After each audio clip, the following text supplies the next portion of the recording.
Welcome to Norse Code, the #1 podcast for your Minnesota Vikings.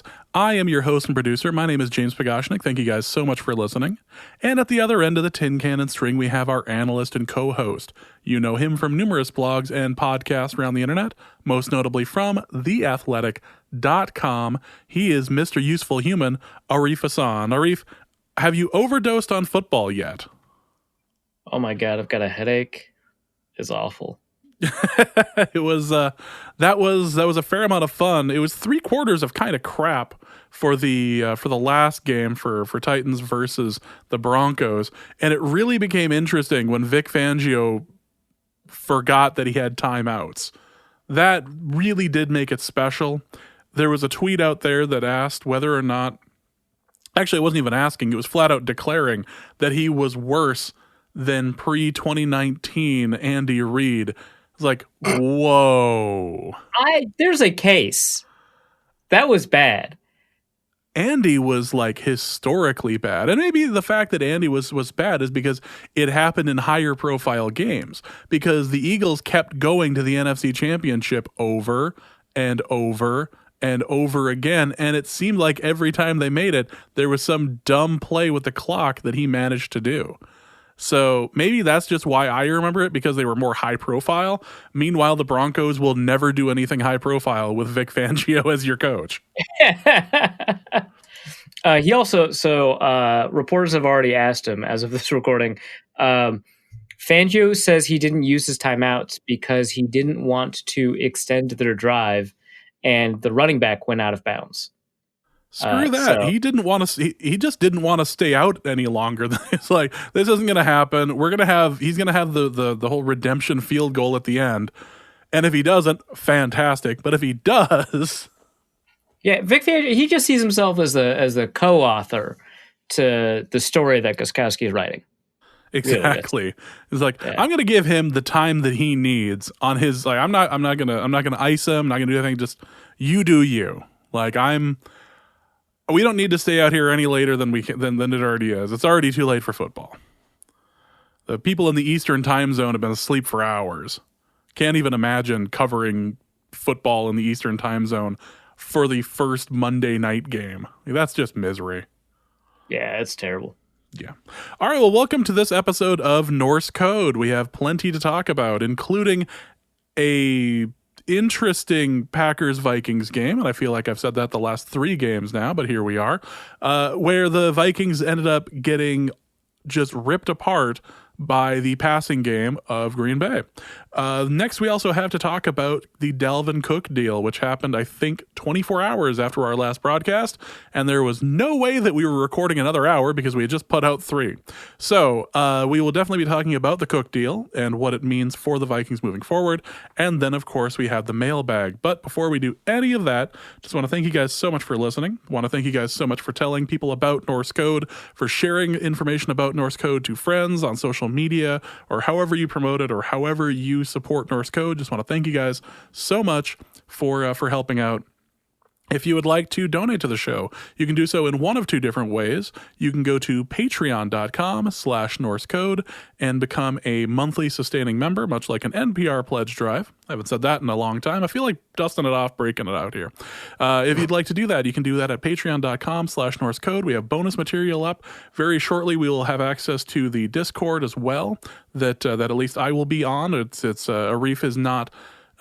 have they decided what they're doing for the away games yet for this? Are they going to send you up in private airplanes? You guys have 1 million subscribers now. I think for most away games, I will not be going. But if it is reasonable to make a drive, like say Green Bay or Chicago, I'd be able to go. Interesting. So we don't know exactly what's going to end up having the Discord. We actually just got a question a couple of days ago about that, but I imagine that I will be in, if nothing else. So we'll have information on that as it comes up. But we have right now the bonus episodes up on Patreon. And if you donate via PayPal at paypal.me/NorseCode, you can also get access to the bonus material. You just end up having to do, I believe it was $41.99 is $3.50 times 50. It's like $31.90 or $41.98, something like that. So, but that does give you access. I just provide you with a link afterwards, and thank you profusely for helping out Norse Code. So you get a year's worth of stuff donated, or you get a year's worth of material ready for you. So, all of that aside, I want to thank you guys so much. We do have a new patron to mention. Jeremy McGee is on, and he says, finally subscribing after putting it off for no good reason. Love the football analysis and most of Arif's takes. Turkey is indeed a scam foisted upon us by Big Poultry. Yeah, okay, good. We're on board. But Rogue One is the best Star Wars movie outside of the original 3, and Arif should be ashamed of his take on this. Skull. Absolutely insane take. Can we return this money, James? No, this has already been spent on Bane masks and referee outfits. So no, we're not. We're not doing that, but we will be giving him the business. It'll be fantastic. But I want to thank you so much. At some point, Arif and I will have our big discussion on this, probably in a bye week or during a blowout thing. I don't know. Are we playing the Chargers this year? I can't tell. God, that was such a fun game to recap. It was just dumb. But we will eventually have our blowout on that, and that'll end up splitting into 2 shows like Opie and Anthony, and I'll the hard-hitting football analysis will be going to Arif on some Sirius XM channel, and I'll have Jim Norton on mine, and all we'll be doing is a relationship and baby questions, and it won't be the same. People will say, "Oh, it's just like before." It's not like before, and it's all a result of this thing that we just keep skirting to the next episode. So eventually we'll talk about Rogue One, but that is not going to be today, because today we have to talk about. I nearly slipped into the Bane voice again. Today we need to talk about the Packers and the Vikings, and it seemed to me that this game really did meet all of the expectations that you could have after watching the secondary disappear last year or over the offseason. This was a game that Aaron Rodgers, despite slipping in recent years, took a surgical laser to this young cornerback group and just carved them up. Yeah, absolutely. This is kind of what I mentioned that I was actually somewhat confident in the Vikings corners coming out of camp, less uncertain than I was going in. But I remember, when I was talking about the uncertainty of the Vikings cornerback group, I saw a couple of responses from people saying, I don't see how it could get worse than last year. And my response was, it absolutely can get worse than last year. Is this like a hold my beer situation? Like the Vikings? Yeah, right, oh, you think I can't? Well, let me show you. Right. It's just like, you don't need to have it proven to you, man. It'll happen. But yeah, it was obvious, an absolutely brutal game, I think, from the perspective of the secondary. Rodgers threw for over 350 yards on 44 dropbacks, didn't get sacked once, which a lot of that's on the secondary, not just on the pressure. And 10.1 adjusted net yards per attempt, which I think is the second highest in the NFL for week 1. So Rodgers played pretty well. Like, I don't want to say, it was entirely because of the secondary. I've been talking a lot about how Rodgers has kind of declined, how he's in a top 10 as opposed to top 3 discussion right now. And that might still be true, and this could just be a combination of that plus the difficulty of the secondary. But he threaded a bunch of really incredible throws that you don't really see from him anymore on a consistent basis. I mean, he always has a couple of great throws every week, but it's just kind of the consistency that he hasn't had that he had in this game. And so the Vikings were able to give him enough space in the receiving game for him to get rid of the ball quickly. And he was able to get rid of the ball in 2.3 seconds or 2.25 seconds on average from time to snap to time to throw. And that made it difficult for the Vikings to provide pressure. That made it difficult for the Vikings to prevent these like death by 1,000 paper cuts. And then when they started rolling up, then they would send players deep, like Marquez Valdes-Scantling. And so, yeah, Anthony Harris had a bad game. I think this is the worst game he's had in a Vikings uniform. Obviously, All three of those corners had difficulty. Cameron Dancer had difficulty getting his head turned around on a critical play. Holton Hill gave up like 9 receptions for over 100 yards or something like that. 81 yards just to Devontae Adams. Mike Hughes got turned around. I think he got scored on twice. He gave up about 80 yards in total. I mean, it was just brutal what happened. And I'm not even counting. So PFF counts the yardage given up on screens, and I'm not counting that when I'm counting, who gave up what. Rodgers ended up with over 350 yards. Like, it was just a bad game. And he didn't get 350 yards just because he threw the ball a lot. He was efficient. He threw for over 8 yards an attempt. So, yeah, pretty brutal game from the perspective of evaluating that secondary. I was watching Devontae Adams just scorch our corners, and you had mentioned Holton Hill was on him quite a bit, and man, at some point I actually said aloud, "What the hell is Holton Hill doing there, and why doesn't he have help?" Like, it seemed to me like that should have been a double situation. But the problem is that you have so much inexperience for the corners that doubling isn't going to really help that situation, is it? Yeah, probably not. Well, especially because if you double a receiver, you're obviously pulling somebody out of your run fit. And the Packers obviously were very committed to running the ball whenever they saw they had like a light box or something like that. So that's something to keep in mind. But then also, like, you can't really double a slant unless you're like actually double teaming in the way that sometimes like you'd put literally 2 guys on the line of scrimmage against like Calvin Johnson, which happened once or twice. And so a lot of these quick outs and stuff like that, the double team doesn't really help all that much because double teams typically just mean shaded brackets and not you have 2 people following this guy, because that's actually pretty difficult to execute successfully anyway. So that probably wouldn't help too much. And then again, you're pulling somebody out of the box, which is something the Vikings don't want to do. I do think that it is significant, though, like that Holton Hill was the one that was on Adams for 3 quarters, because I think it's an indication that the Vikings think he's their best corner. And I agreed going into the game. And it was really weird to me that Zimmer would kind of refuse to compliment Holton Hill's on the field capability over the past year when he's been the best out of these 3 guys. Well, I guess Cameron Dancer doesn't count. When he's been the best out of the guys that are on the roster. And so the fact that he followed Devontae Adams, I thought was an indication that maybe the Vikings agree. And I'm kind of curious going forward what it's going to look like, which is also why I don't want to judge him too harshly when I compare him to the other cornerbacks. Like, yeah, Cameron Dancer did look better. Mike Hughes did look a little bit better, but also they didn't have to deal with Devontae Adams for 3 quarters. And I don't think it was like pure shadow coverage. I mean, sometimes you're in zone and they motion him to the other side. And so now you don't have, Holton Hill on Adams or anything like that. But it really seemed like it wasn't that whenever Hill was on Adams, Rodgers would target Adams. It was that Hill was on Adams a lot and Rodgers would target Adams. Like, it wasn't, they were hunting for matchups. It was that the Vikings created this matchup. And again, I think that that's really significant. I think that's meaningful. And so I don't want to say, hey, at least Dantzler looked good in comparison, right? Because first of all, he didn't look good. We just have this like really rough comparison to draw him off of. But second, Dantzler didn't have to do that for 4 quarters. So I don't know that I would want to necessarily compare them too much and say, that this means this or that. So yeah, Hill looked pretty rough. Hughes looked lost a lot.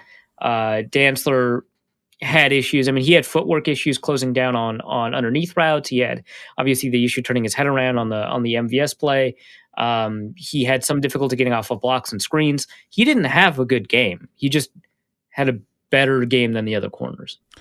So as I was watching the game, it struck me how little Anthony Barr seemed to be involved in anything, or the fact that it didn't seem like he was having his name called out for anything. And Anthony Barr is a good player, but I kept asking myself, where is he on the play? And normally he gets some sort of penetration, or normally he's much more active. What was going on with him? I actually thought he had a really good game. He ended up rushing the passer on 12 of those 44 dropbacks. So he blitzed way more often than we're used to seeing him, at least since like 2014 when the Vikings drafted him. That year, he blitzed a fair amount. But I think since then, we haven't seen him blitz all that much. The Vikings were actually the most blitz-heavy team of week one, pending, some more data coming out about these last two games, which I don't actually think anybody blitzed more than the Vikings in those two games. So, yeah, they blitzed more than anyone else. And a big part of that was Anthony Barr. And when I tweeted this out, a bunch of people were like, oh, and they still couldn't get pressure. Oh, my God. And it's like, well, it's not that the players that were rushing the passer were doing a poor job beating their blocks. Barr actually did a fine job, in my opinion, of beating his PFF grade's not good. So it probably doesn't look like that for people that are like checking PFF to evaluate against the film.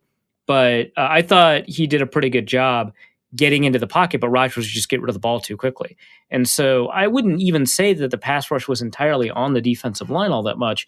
I think it was mostly on the coverage units being unable to punish all of these short passes. And so Barr was a big part of that effort. I thought actually he did fine in coverage. I think out of all the coverage players, he actually did probably a better job than anybody not named Eric Kendricks. And that includes Harrison Smith, who I thought had some issues in the game. So yeah, I thought Barr did fine. He did show up occasionally in the run game. Mostly when he was showing up, he was cleaning up somebody's mess. So he ends up with the second most tackles in the game, which kind of makes it interesting that you felt he was kind of unnoticed. But a lot of those tackles came after, say, Dantzler whiffed on Aaron Jones, for example. That was one of his tackles, where Barr just kind of cleans it up afterwards. Or somebody else misses a tackle, and he just comes in. He ends up with 2 stops, which are tackles that constitute a loss for the offense. They usually occur in the running game. And though he was targeted 3 times in coverage and he allowed, quote unquote, allowed 3 receptions, a lot of those PFF just kind of has to assign somebody in coverage. And so some of these plays were just like, oh, Tyler Ervin's running behind and, those like shotgun closest defender sort of thing. Yeah. Yeah. And so it's just like, well, yeah, okay. He quote unquote gave up a screen pass or he quote unquote gave up a tap pass, but he wasn't in a position. In fact, for the tap passes, he's legally can't be in a position to disrupt those passes. So I don't really care about that. But yeah, I thought he did a fine job. I thought if you were going to like rank the defenders, he was probably second, honestly. And if a performance like that ends up second, you're in trouble. I'm not saying he did a bad job, but you're probably not in a good spot if that's the second best performance. But he individually, I thought he played well. And the only Viking to really play outstanding was Eric Kendricks. I know Harrison Smith earned a really good grade from PFF, and I don't think he did like poorly or anything like that. I liked his pass rushing and I liked his tackling, but I thought he was like out of position on some plays. I wouldn't blame him for the deep past Allen Lazard. I would have blamed Anthony Harris, but I just thought he was out of position on some plays. So Eric Kendricks was great, especially in the run game. That's about it. Yeah, when it came to Anthony Barr, I mean, if you're going to spend a good chunk of the game trying to get to Aaron Rodgers and no one gets to Aaron Rodgers, there's probably a reason why the general public doesn't end up seeing you accomplish much as a result. But what an odd, like Aaron Rodgers has made a career out of extending plays and having the ability to, as one mailbag writer wrote in earlier today, he had enough time to bake a turkey out there. Like he had all sorts of time to do whatever the hell he wanted. But it still seemed like they were trying to scheme it so that he wasn't throwing it. It wasn't like having a million hours back there. They did a lot of interesting plays that I don't know that we saw a lot from the Packers last year. It seemed like there was a lot more in the way of pitches, and there was a lot more in the for run plays, and it seemed like a lot of little like bubble screens. Yeah, a lot of screens, and the Vikings generally actually did all right on the screens. A lot of those like touch passes where they call them touch passes. I think they should just be called tap passes, where he takes the snap from shotgun and then just kind of volleys it forward, and then the person picks it up, which is what I wrote about in the Fly Sweep article I published last year and advocated that the Vikings do more of in this game. So great.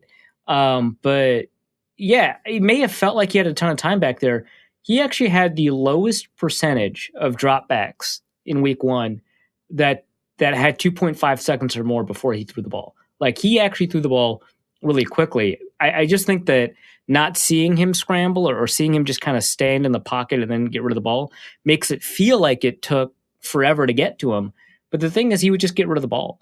When it took him longer than 2.5 seconds to get rid of the ball, his like completion rate was under 50%. It was like 45%.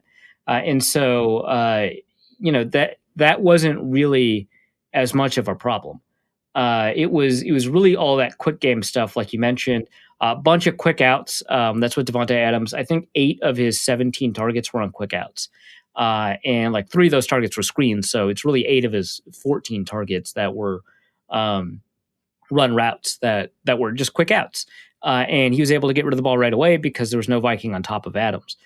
So, yeah, I mean, it can feel like he had a bunch of time back there, but he actually spent less time in the pocket than almost any other quarterback in the NFL, and certainly fewer snaps as a percentage of his total snaps, where he actually spent a significant amount of time in the pocket. They just got rid of the ball quickly, and the Vikings didn't have an answer to that, which is frustrating because that's like kind of what the modern NFL looks like right now, getting rid of the ball quickly. Now we're trending back towards in the other direction where deep passes are more in vogue. But for the past like 10 years, the passing game has gotten quicker and quicker and shorter. And the Vikings have typically had a pretty good response to that, and in this game they didn't. So right around the time that we had the two quick scores really were the death of this game. The Vikings were never able to really recover between the 2 quick touchdowns that Aaron Rodgers was able to throw. Between, I believe it was Adams and then the guy who I keep wanting to call Lazard. I think I tried to call him that in a draft, and somebody was like correcting me, like, no, the Packers really should have a guy like that. But that 1-2 punch really did set up for the rest of the game. Yeah, it really felt like, it was after the interception, right? When the Vikings had like a 14-second drive because of the interception. Yeah. So the Adams one was with 39 seconds left in the second. Then the Marquez Valdez-Scantling one was with 14 seconds left in the second. That's who it was, yes. Yeah. And that was the 45-yard pass over Cameron Dantzler. So, that extended the lead. Those 2 scores extended the lead from 8-7 to 22-7. And, obviously it feels like the game is getting out of hand then, right? The Vikings were shockingly able to drive down the field in 14 seconds to score a field goal. So it became 22-10. And at that point, the game probably feels manageable again because you're like, well, 12-point deficits. The Vikings have come back from that before. Teams come back from that in a half. That's happened. The Vikings score after that. It might feel that the game kind of got back in after that Thielen touchdown. And then the Packers just kept responding in kind every time the Vikings were able to get something going. So,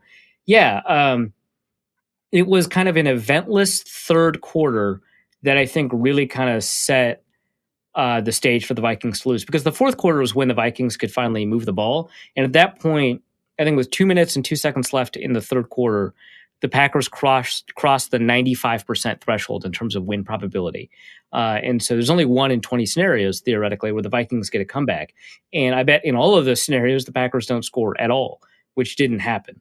And so the Vikings, they get a 1-minute drive at the top of the fourth, aided by, I think, at the very end of the third, there's an Olabisi Johnson catch for like 29 yards.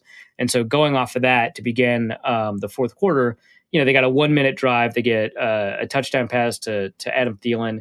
Okay, now you're down 11 with basically 14 minutes left, essentially. But for that, you have to prevent them from scoring, and they scored twice more in that quarter. So it was probably the 2 touchdowns that extended the lead that made it feel hopeless. But it's really because the defense didn't really keep up that it's kind of funny. If the defense hadn't played so poorly, the offense wouldn't have looked so good, right? Because in the fourth quarter, when the game's like out of hand, the Packers are much more comfortable just trying to drain the clock and allowing completions. But if the defense hadn't allowed a score in the third or fourth quarter, then the Packers would have played tougher defense and it would have been more difficult. I mean, that's just how garbage time works. But it is kind of funny to think about it like that. I don't know anybody who, after the Alan Lazard score, I still don't know how to pronounce his name. Well, as long as you don't start calling him a different species. Yeah, well, that's step one. Yeah.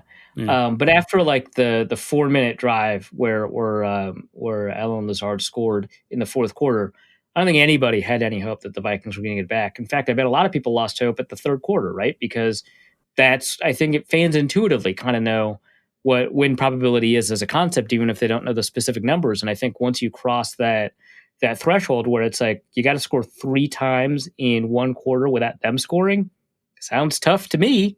Yeah. So like, yeah, that those second quarter scores probably felt like kind of the nail in the coffin. But it wasn't really until the third quarter when the Vikings couldn't follow up on their field goal at the end of the half that things got really dire. Let's look at the positive on this, if it's at all possible for the Vikings defense as far as it's concerned. The first 2 drives that the Packers had stalled in the red zone, and it looked like this was a situation where, all right, well, we still have the stone cold red zone defense that the Vikings have been famous for, and recently, and able to stop them on third down, even fourth down. Just all right, great. We have something. And then they weren't able to get the Packers off the field for like the rest of the game. Yeah, so you end up with 2 goal line / red zone stands to begin. And then the next 2 scores occur from outside the red zone, right? A 24-yard pass and a 45-yard pass. And you're like, well, okay, the red zone defense is still fine though, right? And so in the first half, the Packers couldn't score from the red zone. It didn't happen, right? It wasn't until with 9 seconds left in the third quarter that they actually pierced the Vikings' red zone defense. And then it just came out like a flood, right? Like 1-yard pass to Devonta Adams, 4-yard pass to Alan Lazard, 5-yard run to Aaron Jones. But yeah, the red zone defense actually held up, I think, a lot longer than people remember, just because like those 2 scores were like you said, quick scores that came from outside the red zone. So it wasn't until later. Obviously, a score is a score, and it kind of doesn't matter how the other team gets it. But in terms of kind of projecting going forward, what it looks like or what the Vikings are good at, it does seem like, for all of its faults in terms of allowing teams to drive down the field, they're at least good in the red zone, and then that kind of just went away too. But yeah, I think maybe it's because like the inherent talent of the Vikings defense, a lot of it's still there. And for defenses, things can get simpler in the red zone. Like everybody plays like a cover 3 in the red zone or something. So you don't have as much complexity, and you're not like dealing with like teaching rookies a bunch of new stuff that they didn't already know. So like that might have played a role in terms of why that red zone defense like did well for a little while. I'm not sure, but obviously that didn't hold. If you keep on like giving them trips to the red zone, your luck's just going to run out. They're going to punch it in, right? Like there's probably not a defense that's ever existed, right? Like 69 Vikings, 2013 Seahawks, 2000 Ravens. There's probably not a defense that like 5 trips into the red zone from an elite offense and is not going to result in a touchdown. Like that would be tough. So is there any like, I know in your piece you would talk about how this isn't the Vikings still, you're not totally down on the whole team as itself. Is there anything positive we can glean from the defense as a performance other than it was entertaining to watch them be, trounced? Yeah, well, first I think it's nice that like Kendricks hasn't like dropped off in the sense that like he peaked last year and he's never going to hit that again. That's probably not the case. He's still got it looks like, which is really good to see. The Vikings using Anthony Barr a lot more as a pass rusher. I think a lot of people wanted to see that. The Vikings did that. And again, I thought he looked good in that role. I thought Harrison Smith made a couple of mistakes, but overall, the positives from his game were probably all still there. And he's still like out there aligning people. Like one of the things I remember from one of the red zone stands is Harrison Smith like runs up, or he's already at the line of scrimmage, and he just starts like moving the defensive ends and defensive tackles around, and they stuff the run. And like I have to imagine that like he saw something, or he just knew the defense was out of alignment and he fixed it. Right? That's like good to see, right? That there's like that kind of communication that's happening. From a defensive line perspective, I'm not worried again as much about the pressure production just because of how quickly the ball got out. I thought that Jaleel Johnson flashed a little bit. I thought that Armon Watts, that he was probably interestingly kind of the worst defensive tackle. I thought Shamar Stephen actually had some high moments along with the low moments. And so there's ways for the defense to generate pressure. Obviously, with Ngakoue basically taking a pitch count, you didn't get to see kind of the completely operational potential of the pass rush. So there's, I think, more there to be unlocked when Hunter comes back, when Ngakoue starts taking more reps as he understands more and more of the defense. I thought the backup ends did a better job than you expect backup ends to do from that perspective. So that was nice to see, honestly. Those are some positives from the defense. It was nice to see that Cameron Dantzler, when confronted with like real, like what does Bomani call it, overt speed, that he plays more like his pro day time than his combine time. That's, I think, really good to see. And he just kind of has to nail his instincts a little bit better, nail his footwork a little bit better. So like from that perspective, defense, there's like some like things to hold on to. Teams that get beaten as badly as the Vikings did, whether it's, by the final 9-point margin or the third quarter 19-point margin, that feels like maybe like a better way to look at the game.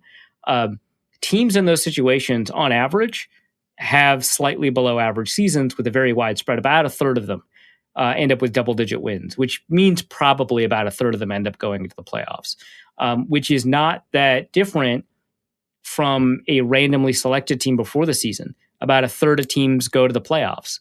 So, yeah. One game is one game. There's like stuff there from the offense that you probably have to like.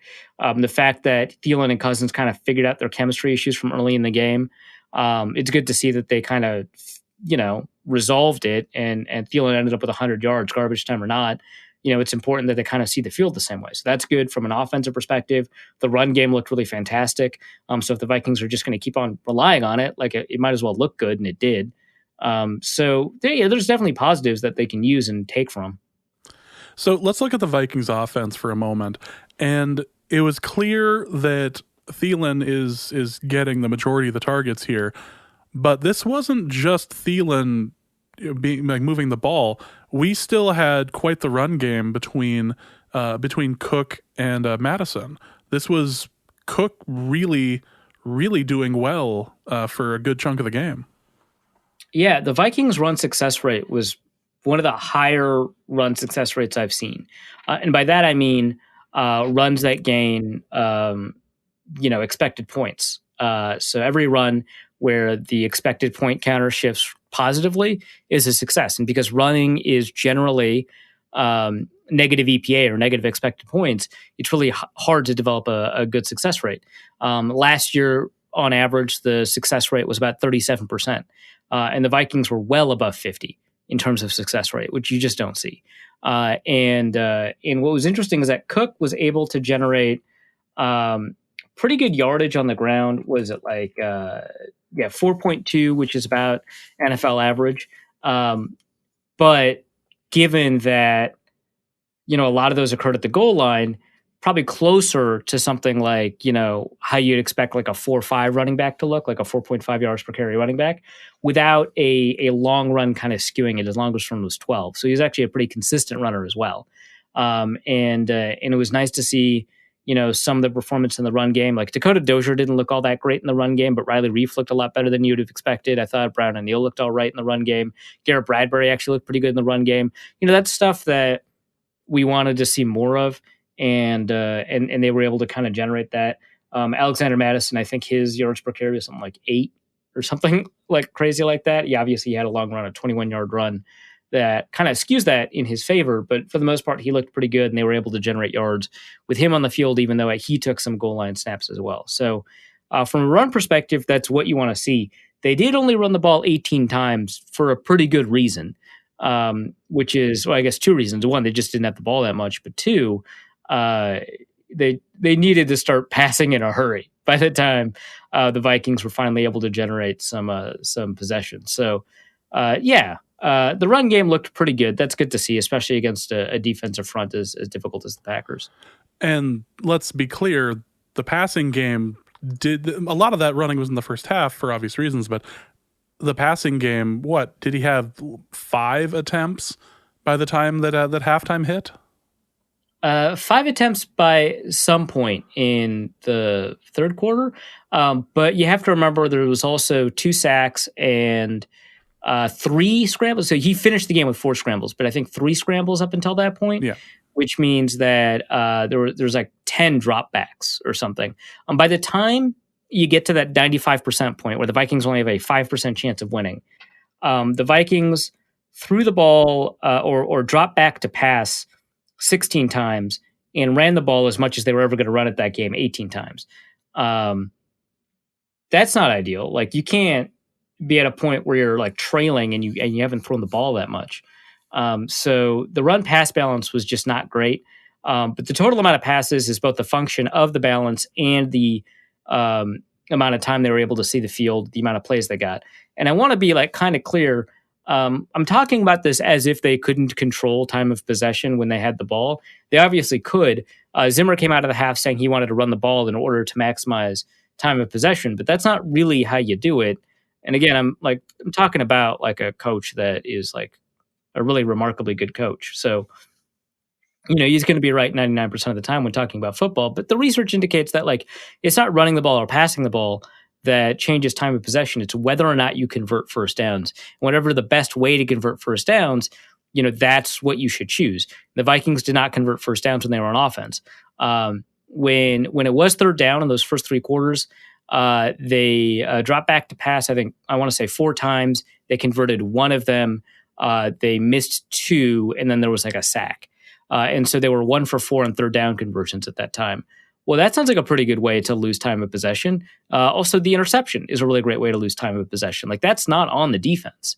Again, not defending, how well the defense performed or anything like that. They contributed to time of possession probably to a greater degree than the offense did. But the offense certainly had like a culpability to it. Like, the average scoring drive in the NFL last year was 3 minutes and 42 seconds or something like 3:47, 3:42, something along those lines.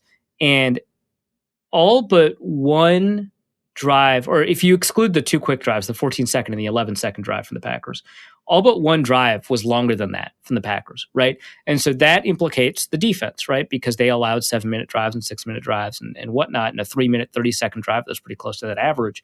But the Vikings, when they had the ball, it's not the defense's fault that they threw a pick, right? They had a 4-minute possession. That's great. That was the kickoff possession that got them the touchdown.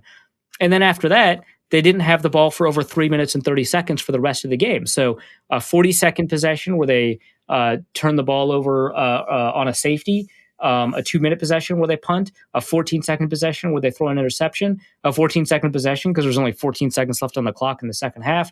They at least got a field goal out of that. A 3-minute possession that ends in a punt, a 3-minute possession that ends in a turnover on downs, a 1-minute possession that ends on a touchdown. Great. 2-minute possession, touchdown, 2-minute possession, touchdown. And that, of course, occurs after the game is out of hand, after Green Bay has 3 consecutive touchdown drives of their own. So, by the time you get to the fourth quarter, the Vikings only have 1 possession over 3 minutes and only 1 score. And so a lot of the time of possession battle was or 2 scores if you count that field goal. A lot of that time of possession battle was lost by the Vikings because their offense couldn't convert first downs or they turned the ball over. So, yeah, the defense sucked, but Chad Graff tweeted out or wrote an article, and we all tweeted it out, I should say. But he was also one of the ones to tweet it out. An article about Kirk Cousins, and he was really interested in the decision to throw to Tajay Sharp on 4th and 3. And I recommend everyone read the article. I'm going to link it in the show notes. By the way, The Athletic has a $1 a month promotional thing. I don't know when it ends. And I'm not saying that to get you to hurry up and sign up or whatever. I just literally have no idea when it ends. I'm a bad employee. But people seem to think that deal is really dope. And I kind of agree. Like $12 a year is a really great deal. You can go over and see all the stories I'm going to link in The Athletic, including a much more expanded version of these takeaways I'm talking about right now. And in that piece, he brings up, some of the problems with Kirk Cousins' approach to the game. I don't want to get too much into it, but probably don't throw it at Tajay Sharp on 4th and 3 if you're going deep. That's not amazing decision making. To me, that just screamed trying to get PI. You'd think. That turns out that was not the thinking process behind it. You'd hope, but no. but yeah, and Zimmer was like not happy with it after the game. Like the quote was very kind of matter of fact, but the tone was not. And the fact that he brought up the fact that Thielen had a one-on-one on the other side, apropos of nothing, yeah, that probably stung in Zimmer's mind. So, yeah, so Chad tweets that out. I tweet that out. There's a really great anecdote that I tweeted out that has gone a little bit out of the bubble of Vikings Twitter, where Jay Gruden talks about Cousins and his approach to the game. And a lot of people, not most of them, right? Because otherwise that quote doesn't do the numbers it does. But a lot of people got kind of like annoyed. They're like, why would you blame Kirk Cousins? He had a really good game. And like the thing is, what points in the game were like meaningful to you? Probably the first through the third quarter. At what points was Kirk Cousins having a good game? Not much of it. And that's not crazy entirely his fault, right? Because like he only had like 5 passing attempts through the first half or something like that, like you said. And it'd be nice if he'd had more, but again, the reason he didn't have more is because he didn't convert the passes he did have. They had one possession completely taken away because there was nobody to block on that safety. Well, it turns out that's Dalvin Cook's fault. So we'll talk about that next. Yeah. Smile. Yeah. Curious. But yeah, like there are some things that Cousins not at fault for. Run pass balance, certainly one of them. Defensive time of possession, definitely kind of one of them. Throwing the pick, that's on him, right? The inability to convert a couple of these third downs. They had a 3 and out following the safety, right? That's on him, the 3 and out. Like some of these are just like on him, right? He deserved more of a chance to make up for the pick. He quote unquote deserved to have more than like 16 dropbacks kind of define how the game was going to go for him. But the dropbacks that he did have weren't like remarkable.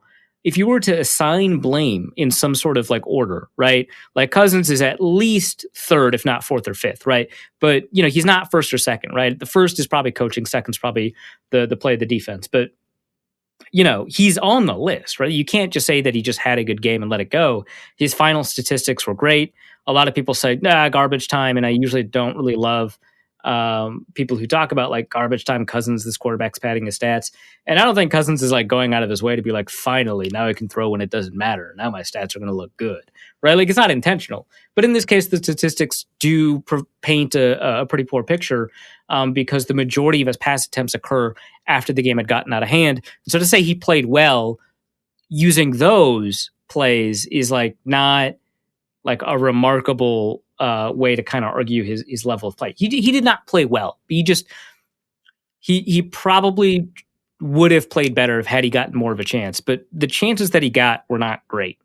Like the pick was like just on him, and it sucks because when he threw the pick, he had thrown 5 passes up to that point, and so like a 20% interception rate is like never on a quarterback. It's almost always a sample size issue.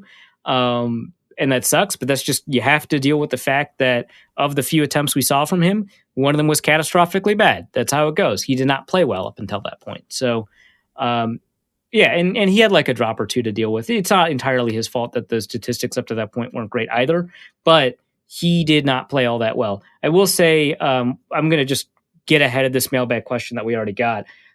He scrambled 4 times. I want to say at least 3 of those times were probably good decisions that show growth from Cousins because, at like 30 or whatever his age is, you don't typically see quarterbacks change their style too meaningfully. And so for him to be able to say, this play's not here, I'm getting pressured, I should be able to get some yardage, and the ability to actually get that yardage when you make that decision, that's good. That's what you want to see. That's not what we typically see from Cousins, who's very kind of structured. And so making an off-structure play, whether or not that's scrambling and throwing it or scrambling and just getting yards, that's great to see. And so when we talk about whether or not he played well, we should at least count the 3 scrambles he had before the end of the third quarter and the 4th scramble he had after that. Good decisions, I think. So I did want to add that. I don't think it's like Cousins panicking necessarily. I would love to have my quarterback panic in exactly ways that get you 11 yards or whatever. I think that was fine. I think that was good. But his performance overall not phenomenal. Would have been nice to see a better supporting cast to kind of put him in a better position to succeed. So let's talk that safety and what happened there, because this was a major moment of the game that led to some points. Yeah, so the Vikings are, I think, in the previous play, right? Because it was a 2-play drive. So on the previous play, they run it out of the back of the end zone. That's kind of why you go for it on fourth. Like that's why the Packers were right to go for it, even though they didn't convert, and the defense stopped them. And that's why like red zone efficiency isn't everything either. Okay, so they run the ball, I want to say 3 yards or something like that. And everyone in the world is expecting a run here. The Vikings are the most conservative team on the planet. And they've got Dalvin Cook. They just paid him. And every team runs out of the back of the end zone. They don't want to expose themselves to a safety. So everyone's expecting a run.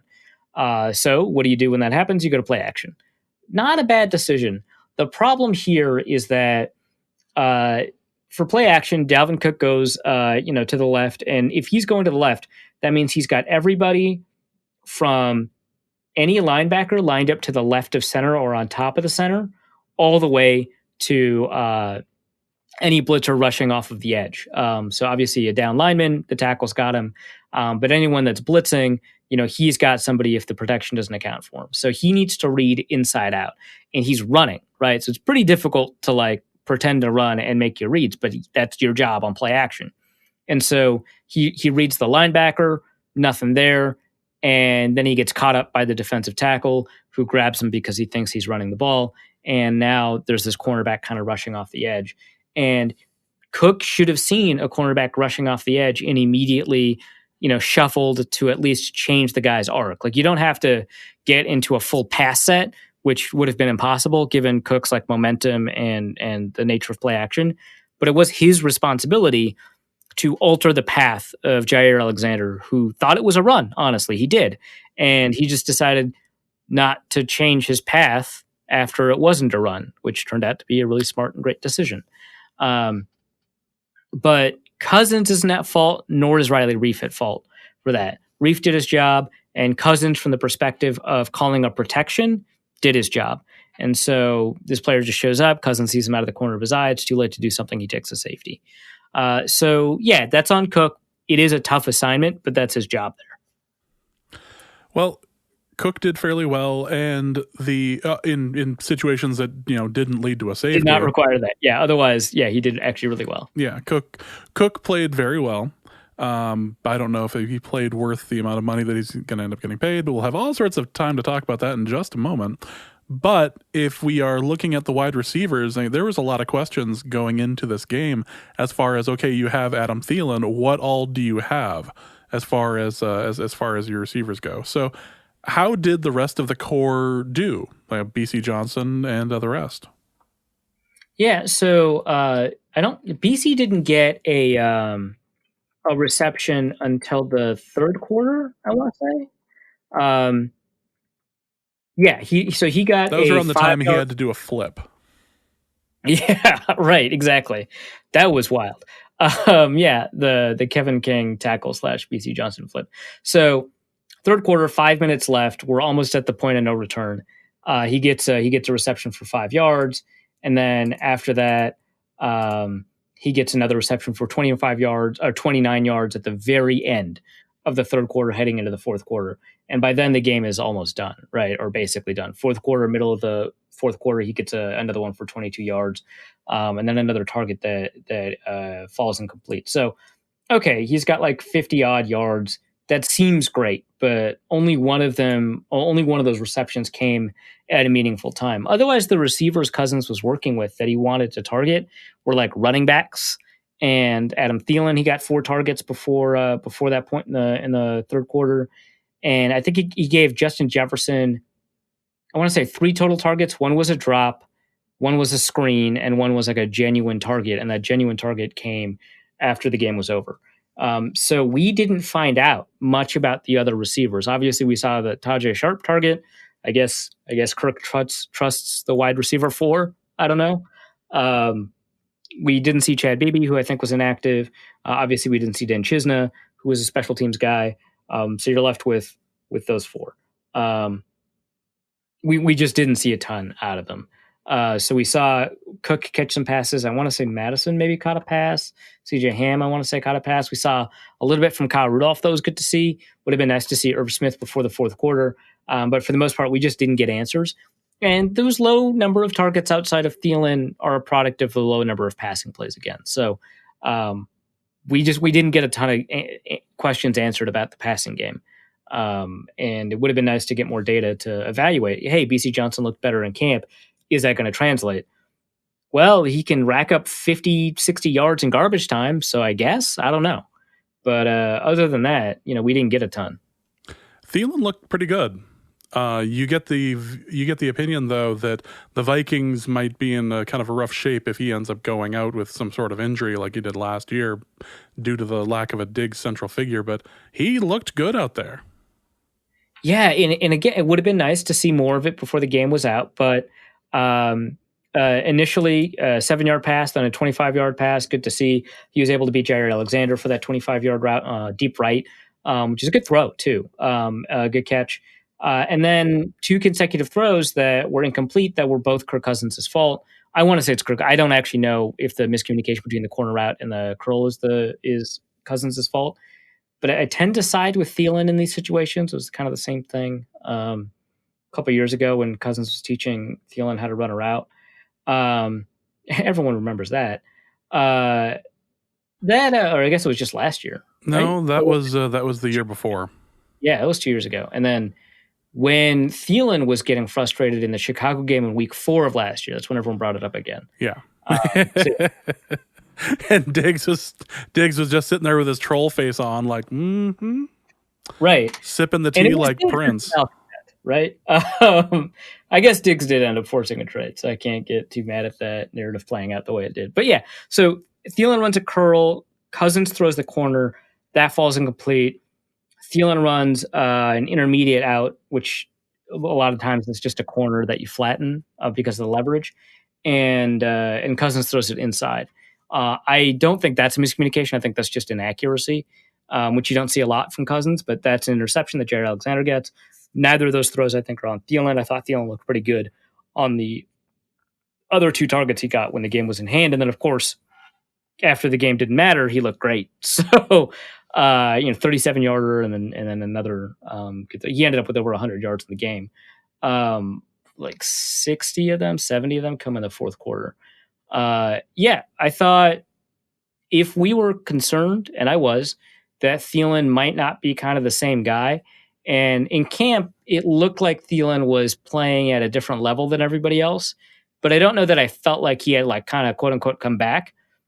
I don't know that he had one of those games where you feel like he came back, but certainly I'm not concerned that he took an enormous step back or anything like that. He seems like he's a really good receiver right now, which is what the Vikings need. Now, is he like the great receiver he was at the beginning of 2018? I guess not. But there's no evidence to suggest one way or the other. So hopefully next week Thielen gets like a heavy dose of targets, and it's not because the game's out of hand. But yeah, Thielen looked like good, but mostly that just means it's not alarming. We don't really have any other data to go off of. Yeah, as it turns out, a lack of preseason at all is leading to all sorts of fun situations across the league, whether it be incredibly sloppy quarterback play. Although some of that's just, Daniel Jones being Daniel Jones. This is something I wanted to say because it's not going to make it into an article. So I might as well just kind of put the take out here right now.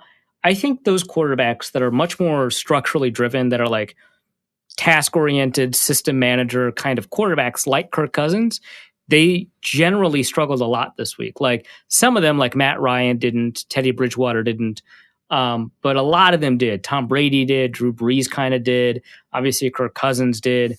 We saw a lot of those kind of system, and I don't mean system quarterback as in they can only operate in a system, but system quarterback as in they have a textbook and a checkbook and a check down and like a checklist. Sorry, that's what I meant to say. 1, 2, 3, and then that's your system, and that's where you go. And a lot of those guys struggled, whereas a lot of the improvisational quarterbacks did really well. Patrick Mahomes, I guess Deshaun Watson kind of, but he didn't really have a remarkable game. Lamar Jackson, Russell Wilson, Aaron Rodgers, those quarterbacks did really well. I think that has a lot to do with like the preseason thing. where I think most of these kind of managerial style quarterbacks really benefit from the time you spend installing a system and getting chemistry with your receivers and making sure everything's kind of working. Whereas your sandlot quarterbacks, they don't necessarily need that. And when defenses have that same disadvantage, your sandlot quarterbacks are going to look a lot better.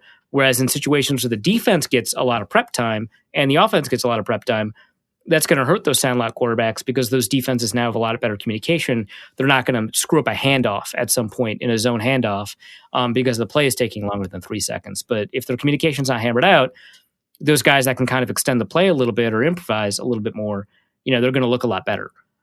So yeah, like your Derek Carrs and your Kirk Cousins and your Tom Brady struggled a little bit more than they usually would this week. So I think that plays a role. And I think until defenses kind of gel together in a more meaningful way, that's going to continue for a couple of weeks where your more improvisational quarterbacks are going to look better. It might even make it seem like, well, now that's the style of quarterback you have to get. And that's not necessarily true. Like your Jared Goffs can succeed in a normal offseason, but, sometimes if you don't have that, if you don't have a normal offseason, then you're going to need, your Gardner Minshew's, who kind of is a little bit of both. And Dak Prescott's a little bit of both too. I didn't want to mention him one way or the other, but you probably want a more creative, intuitive quarterback in that situation. That doesn't mean, even though it's going to play out like that this season, that's the only style of quarterback you can get that's going to succeed. It's just this weird offseason. I think Cousins was kind of a victim of that more than most because of the style of quarterback that he is. Before we get into kind of a final take on things, I wanted to bring up two things. One, the offensive line, while Kirk spent a little bit of time, even according to the announcers, running for his life, the offensive line didn't appear to be doing terribly. Was this a result of them kind of gelling fairly well, or was this a result of just not trying to? Well, there were a few sacks on Cousins. Don't get me wrong, but this didn't seem like an egregiously terrible offensive line. It didn't. No, it didn't. What's interesting. That's where the bar is. The person that we're least concerned about, Brian O'Neill, probably did the worst, right? Because he allowed the one sack that was on an offensive lineman, not on a missed protection or anything like that. And then after that, like Cousins was pressured like 6 other times, and he threw the ball 30, or he dropped back to pass 31 times, scrambled a couple of times. So on those 8 dropbacks, he was pressured. So you get sacked twice, right? One of them is on the offensive line. That's from Brian O'Neill, I want to say, with Zadarius Smith going through him. And then he throws the ball 4 times and he scrambles the other 4 times, or 2 of the other 4 times, right? And then the other 2 are sacks. And then so he chose 2 scrambles where he wasn't necessarily under pressure. Unfortunately, I think both of his drops occurred when there was pressure. So his yards per attempt under pressure is 6.3. And that's not really his fault. But yeah, a pressure rate of 8 of 31 dropbacks, especially when they know you're going to pass, not bad. 26% or something like that. Not bad. Not amazing, not league low, but the Vikings have regularly been flirting with pressure rates of 30% or higher for the last several years. And 25% is not, you want to hit 20% if you're in a good spot. And because they knew that the Vikings were going to throw the ball, that's going to happen a little bit more. And because some of that wasn't on the offensive line, that's good to see, right? So we saw a little bit of struggle from Brian O'Neill. We saw a little bit of struggle from Pat Elflein. But given how talented that Packers pass rush unit is, and that includes their nose tackle, Kenny Clark, I think we saw a lot better performance from a pass protection perspective than we typically see. And from a run perspective, Dakota Dozier was really bad, but he was a great pass protector. So at least in this game. And so you'll take it. But yeah, the offensive line, that's a pretty good thing to highlight in terms of things to look forward to. It's hey, offensive line went up against a pretty tough matchup and they came out ahead. That's not bad. So I forgot to mention this during the defensive portion of today's broadcast, but it seemed like the defense was just being owned by the cadence of Aaron Rodgers.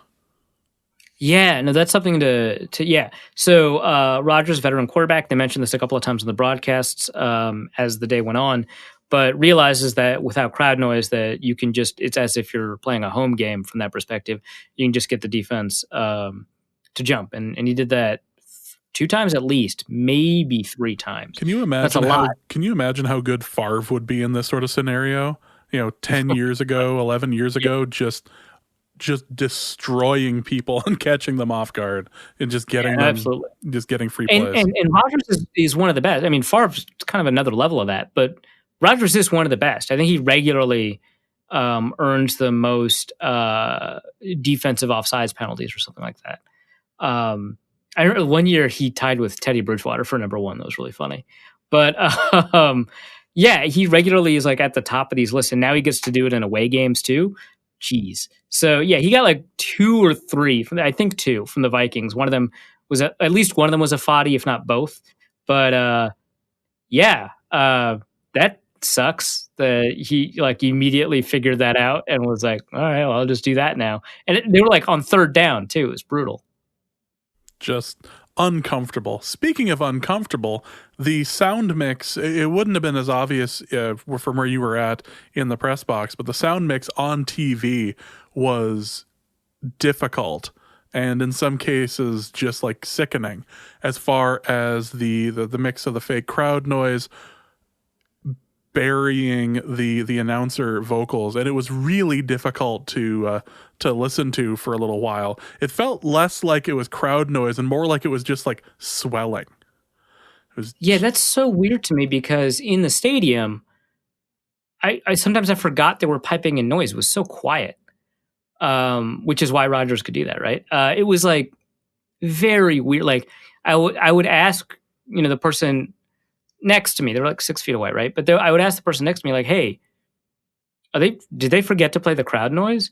And then we would both wait for a second. Like, "Oh, no, it's there, it's there." Like it was like a cavernous, empty stadium where they were kind of playing crowd noise, and you could hear the players like on the field like arguing and stuff. Like very bizarre situation. So when I saw on Twitter that someone was like, "Yeah, I can barely hear the announcers because of all the crowd noise," and I was like, "What is going?" Like I knew that there was going to be a separate audio for the broadcast, Yeah, but like it was wild to me that was the case. Like because like on the field it sucked. Like you could like players were echoing. Like it was very uncomfortable in a different direction. it felt a bit like when you watch basketball on ESPN and then watch basketball on TNT, where they have the floor mic'd a lot harder on the ESPN broadcast to the point where And so you just hear like the shoes squeaking on the hardwood. Yeah. Yep, I had welcome to James's relationship podcast again. I had an ex who whenever I'd watch basketball on ESPN or whatever, it would just be referred to as squeaky because that's all that you would hear in the background is just squeak, squeak, squeak. And so when it came to the Fox broadcast, it felt like they were trying to give an impression like this was a packed stadium full of people with the way they were mixing it. But the problem is if you bring that up too far, you do reach the uncanny valley of not being realistic, and so you lose the voice of the announcer. And as somebody who is beginning to lose their hearing, it was hard to and like when you're in like a restaurant situation where you have like a bunch of like outside noise and you're trying to pay attention to the person who's in front of you talking, it is difficult to like piece it apart. I'm not saying I went to the point of doing closed captions on the football game because that's a point that you once you do that once, that's kind of like what you do. And like, no, I'm not to that point yet, but I did have to sit there and like, how do I like, I'm going through the I have this giant new-ish TV, thank you, stimulus check, and we were going through like the sound options. Like, how on earth can I make this so that I can actually hear the announcers and not hear this like swelling chorus in the background? It was just, the audio mix was terrible. I think I even tweeted as much. Like, hey, can you like turn that down or EQ it out so that it's a little bit easier for people to handle, because this is pretty friggin' awful. Last thoughts on the game. I don't know that we learned a lot from week one, which is the typical thing that like your level-headed, even-keeled sports guy is supposed to say. Like, you don't learn a lot, but like honestly, the game got so out of standard practice that you just didn't get a lot out of it. Like we learned, Jesus Christ, Devonta Adams is way better than Holton Hill. Okay, well, we learned the size of that. That's a pretty big gap to try and close. But other than that, it's just like, yeah, it would have been nice if we threw the ball more because then we would know whether or not, Cousins has chemistry with his receivers. But like, yeah, those 2 targets to Thielen were good, and then the next 2 were bad, and now the game doesn't matter anymore. So my final thoughts are just that we don't have a ton of, and like being definitive about this game is like not that meaningful to me. And so, and I'm not like dragging the people that like wanted to give up during the game on the season. It's an emotional thing. Like it's sports, right? You're allowed to have emotions and not make sense. But a couple days removed, yeah, season's definitely not over or anything like that. Like you've got almost as good of a chance to make the postseason as a random team did, before the season ever started. It's when you lose the second game that things look really dire, because teams that lose 2 games very rarely make the postseason. So, yeah, the sample is not great in terms of evaluating the Vikings. Those are my thoughts. All right, let's move on to the big news from this week that was not necessarily game related, that Dalvin Cook got his extension. According to a report from Tom Pelissaro and Ian Rappaport, which was later confirmed by the Vikings, Cook and the team agreed to a 5-year, $63 million extension with $28 million guaranteed. Now, I had emails, I had text messages, I had all sorts of communication toward me asking if you were okay. People thought that you were so despondent, maybe even just so enraged or just catatonic that the Vikings they were all worried about you. Yeah, I didn't like react to the news for like an hour. Yeah, right? You are an extremely you are an uncomfortably online person, and Right. there was nothing there, and they were concerned about you. This is your friends and family love you and are concerned about you. But Yeah, the Vikings, and then I just tweeted, "Ooh." Yeah, like really, that's the reaction we get out of it. It's like That's my reaction. Oof. Yeah, that. So the Vikings decided to pay the running back. Yeah, more than I would have expected, right? So the rumor was that the Vikings were offering less than $10 million a year. I guess they bumped up the offer by like $2.7 million. So that's hard to believe, honestly, that they would bump up the offer that much that quickly. Especially because they're like known to actually be fairly good negotiators. So that's a little weird. And if they weren't that far apart to begin with, I don't know why it took like literally a deadline of the day before to resolve it. But fine, whatever. Okay, so the Vikings are paying Dalvin Cook market value for running backs, which is not good, I think. There's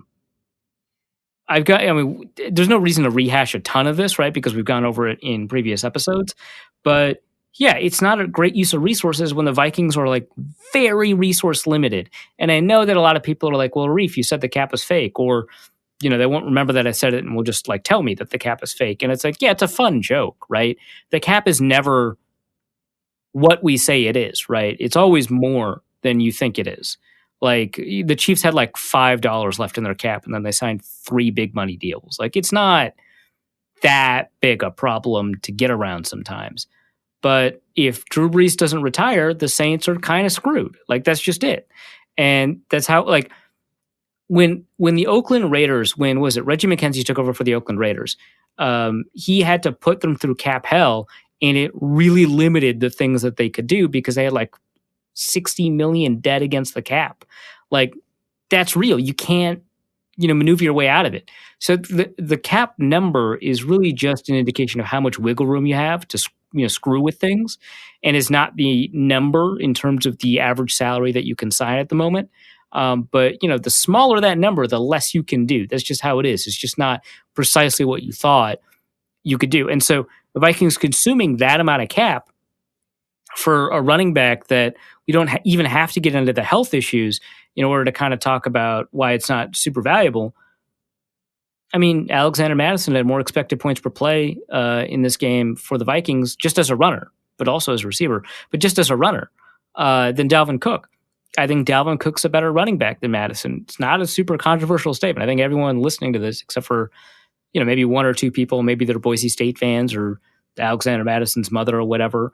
I think everybody else would just agree Dalvin Cook's a better running back. But the problem is the production is just not controlled by the running back. It just really isn't in comparison to individually each of the 5 offensive linemen. They matter more. And then play design matters more. Like, which team was the only efficient running team in the NFL last year? That was the Ravens, because they could do read option and stuff like that. Like, their running backs' performance was better than, like, Mark Ingram performed better from an expected points perspective than he ever had in his career, ever. And the Saints never really had a bad running game with him, right? And it was because of a play design thing, and they had a good offensive line, but a play design thing using Lamar Jackson as a runner that really kind of enabled that to happen. That's a pretty good indication that the running backs don't control a ton of their value when they are valuable. So I would not invest like $12 million or 12.7 or whatever into a running back. And then some people were like, well, it's only 2 years guaranteed functionally. And if you include this year, it's 3 years guaranteed functionally. And it's like, well, I guess 3 years isn't a great, that's a normal amount guaranteed, and it's still a bad idea. So, someone else brought up the point like, well, if every team is doing it, it's not that big of a disadvantage. But I think that's not a really great way, because I don't think we should look at the individual advantages and disadvantages in isolation and see who's doing what, right? Because the first team that started going for it on 4th downs really got a lot out of it, right? And they were able to make up for some of their other problems, right? So like the Eagles did it a ton, and it helped make up for the fact that they have a tight end at quarterback. Like, that's great that you were able to maximize your plays. Was waiting for that. He didn't exactly have the greatest of weekends. Right. But yeah, it was a phenomenal weekend for my takes, by the way. Oh, wow. Great. It wasn't as great as like last year. I just had a remarkable takesmanship weekend, but this was a pretty good one. But yeah, like, being able to go for it on 4th down gave you the ability to overcome some other disadvantages. Okay, Cousins is throwing a pick. That sucks. But at least we were able to invest money to defensive tackle that was finally able to get pressure on Aaron Rodgers. Like, that's great. Like, now he throws a pick, and now we've evened it out. Like, being able to run for like 4.8 yards instead of 4.7, who cares? But being able to get a pressure when you otherwise wouldn't have gotten a pressure, that matters. So, yeah, this stuff is like important because every team has disadvantages that are difficult to get around. And you're only just kind of like, if everyone's shooting themselves in the foot, man, you've got a real opportunity to be the only 2-footed guy, and you're not doing it. I'm going to criticize the guy that also shoots themselves in the foot. Like, that's such a silly way to look at it. So, yeah, it's a disadvantage that every good team seems to willfully engage in some way or the other, either a high draft pick or with a running back contract. But that doesn't mean that you're doing the right thing. It just means that you've got an opportunity to be a first mover in this market, and you're not. So, yeah, it kind of sucks. And then, Krauser brings up the point that if the Vikings don't pay him, they'll probably invest a top 50 pick in a running back, which I don't know if that's the case. I think that they're pretty happy with Madison, and they would definitely invest in a backup back, but I don't think they would necessarily invest a top 50 pick. Even if that's so, I'm just going to criticize that too. Like, you don't have to do that. I'm just going to criticize both. Which would I prefer? In the Vikings' current cap environment, I guess I'd prefer they invest the pick, but neither is good. And you should just do neither of those things. Like, find another Kareem Hunt, except this time he doesn't kick a person in a hotel room. Like, is find that so guy. much to ask? Really? Is that so much to ask? Jeez. Wow, you ended up going there, huh? I'm just starting to think that you just can't be happy with any sort of situation for a running back outside of a rookie deal. Well, rookie deal is great if you don't spend a pick on it. So, like, that's pretty narrow range of things I'm happy about. Yeah. So obviously not a big fan of the extension, but he is playing well, or at least played well for his for the one game this season. So that is at least a positive. Yeah, all 12 carries they get out of him. Good job, dude. Well, I mean, and the safety he got. Honestly, he did more harm than good. Jeez. Well, we had to go there, well, right? Listen, I was the person who tweeted out that the stadium, that I don't know how many people were going to be showing up to the game as a result of wanting to protest this, to protest this move by the Vikings to sign him. I was worried that the seats were going to be empty. So, as it turns out, if you'd given all 12 of his carries to Alexander Mattison, you would have gotten not an identical number of yards, but you would have gotten pretty close. And so Madison would have gotten like 94 yards in the game on 18 carries. Like, great. And you wouldn't have to have that safety. Honestly, shouldn't have signed Dalvin Cook. And he could have sat out and protested the game, and the Vikings wouldn't have given up that safety. They'd be in a better position because now they're not backed up in their own end zone, and they win the game, obviously. So really, it's because they paid Dalvin Cook that they lost. So let's rewind this episode and just begin with that. Well, I'm glad that we were able to simplify all of this into things that you all can. Is football a series of complex moving parts where causality is difficult to identify? On the one hand, maybe. On the other hand, no. But in a greater sense, and including this sense, no. Not difficult at all. Well, let's go to the mailbag. We have a sizable mailbag here, and I'm going to end up having to cut some of this for time, but let's go to the first question, which I think is important and dumb at the same time. Eli asks, how much do you think the Packers' secrecy during camp contributed to their offensive success against an inexperienced secondary? Not at all, because like what was Holton Hill going to do differently? Like, oh wow, I guess Marquez Valdez-Scantling's your wide receiver too. Well, I'm still covering this guy, I guess. Whoops. So yeah, I guess not much. Knowing who the right tackle is would have, I guess, been nice, but the Packers' game plan going in, clearly, I think they just assumed that Hunter was going to play. So the Vikings secrecy helped, I guess. But they just decided, we'll just get rid of the ball quickly, and then that's what they did. So in this specific game, doesn't look like it mattered. Maybe in some other alternate universe it would have mattered. Like, not knowing who the matchup was, you don't know like how you should rotate your coverages because there's going to be a deep threat as wide receiver too. Like that would make sense. But in this game, it was just like, Devontae Adams went off for like 150 yards. So whatever.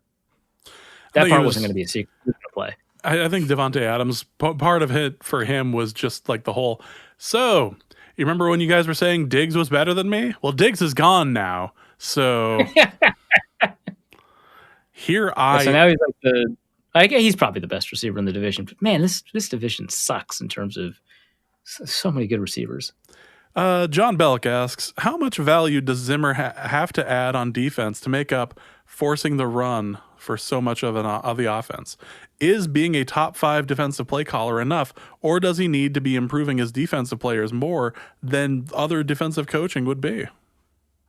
So I think a pretty reasonable proxy for this, given that it is all but established that Zimmer is extremely responsible for how good the Vikings defense is from year to year. A reasonable proxy is when the Vikings didn't have much roster turnover, but are moving on from the 31st defense in terms of points allowed, to in 2014, they get Anthony Barr, and Mike Zimmer's the defensive coordinator. What happens? They go from 31st in points allowed to 11th in points allowed. That's pretty huge, right? Like moving up somebody like 20 ranks or digging somebody out from like rock bottom to above league average. That's a pretty high value add. How much is that worth versus like another kind of coach? If you pick a coach at random, that's way better, right? Because most coaches don't last longer than 3 years because they're not good compared to the coaches that have tenure because they have tenure because they're good, right? It's difficult to find good new coaches. They're not all Sean McVay, right? Like a lot of them are like Raheem Morris or Leslie Frazier or whoever, right? Like okay, like sometimes it's a Jeff Fisher, right? But most of the time, you're like, well, we could see if Mike McCarthy's going to work out for us, or we could see if somebody new could be better than that guy. And sometimes I just go with Mike McCarthy because, a lot of these new coaches are just not that good. I'm excited to see how Zach Taylor works out in Cincinnati. I think that's his name. That's not a good sign. The fact that you don't necessarily, the fact that you have a question mark at the end of that sentence. Well, because there's like a Zach Robinson, but I think he's the former PFF guy that's now an NFL coach. I don't know. There's two Zachs. We'll see. But yeah. It's we'll Taylor, see how, by the way. Oh, okay. Great. I'm smart. I gotta say that. TheAthletic.com, ladies and gentlemen. $1 a month.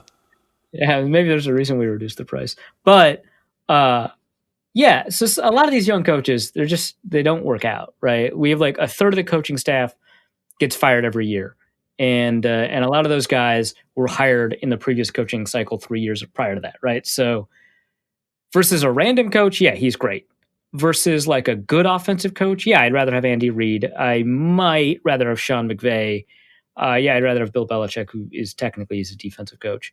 I might rather have Pete Carroll. But like, hey, that's a good proxy too. Pete Carroll, for whatever reason, is a really great defensive coach. And is restricting the offense in a huge way. They've got a ring, right? And they were competing for another one. So, yeah, how much is it worth? It's probably a lot more than you think, than this question kind of frames it to be. If he's a top 5 defensive play caller, and I think there's good evidence that he is he worth having at like a permanent spot because he's the head coach versus like an offensive head coach, and then he's the DC, but you're like risk him leaving every year. Like Vic Fangio just did, right, for the Bears, and that was pretty big for them. Yeah, it's worth a lot. Does he need to be improving the defensive players more than most other defensive coaching hires would? Yes, he would. How much? I don't know, but whatever he does, it improves the defense a lot. Nick asked the question, where was Jeff Gladney today?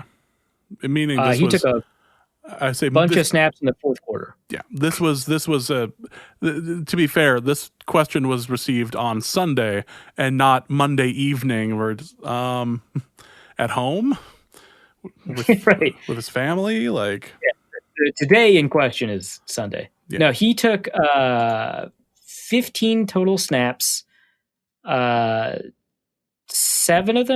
of them from scrimmage, all of them in the fourth quarter. Otherwise, he had 6 snaps in special teams.